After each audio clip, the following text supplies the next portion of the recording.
Hoy nos está conmemorando el 202 aniversario de natalicio de Juan Pablo Duarte Díez, fundador de República Dominicana, padre de la patria de nuestro país. Y hoy un grupo de dominicanos junto con la Junta de Bomberos Dominicanos de San Nicolás a rendir tributo a tarde en la plaza que está en nombre de Juan Pablo Duarte. Nos pone una ofrenda floral y nos está comenzando con mes de independencia de República Dominicana. Para nós está un placer como Instituto Duartiano para nos por rendir un pida lugar que Aruba a sede na nós.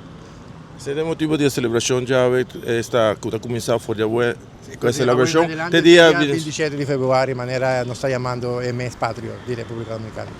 E parte Associação de Dominicana Juan Pablo Duarte nos quer agradecer a gente que para rendir respeito a nos padres de la patria de República Dominicana y para nós estamos muy contentos que nos tenemos un pida tierra que nos por rendir homenaje a los padres fundadores.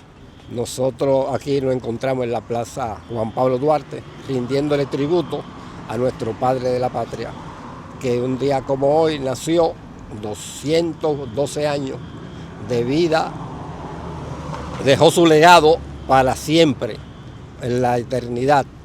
Y ese legado tenemos nosotros que darle contenido en la práctica, porque hay muchos valores que se han perdido y Juan Pablo Duarte es la luz para rescatar nuestra patria de los valores que necesita la patria, como la moral, la dignidad, la entrega, el sacrificio y la lucha por una patria más grande, más próspera, más unida y más feliz. Aprovechar la ocasión para invitar a todos los dominicanos y dominicanas y al pueblo de Aruba también, que es un pueblo que nos ha dado cobija aquí, para celebrar la independencia nacional el 27 de febrero.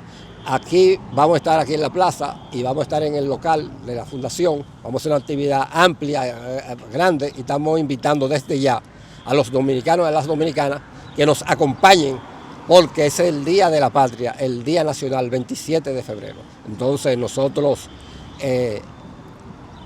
con todas las fuerzas esperamos que el pueblo dominicano residente en Aruba y los amigos de nosotros pues nos ayuden, contribuyan con ese día porque es un día sagrado para todos y todas los dominicanos residentes en la isla.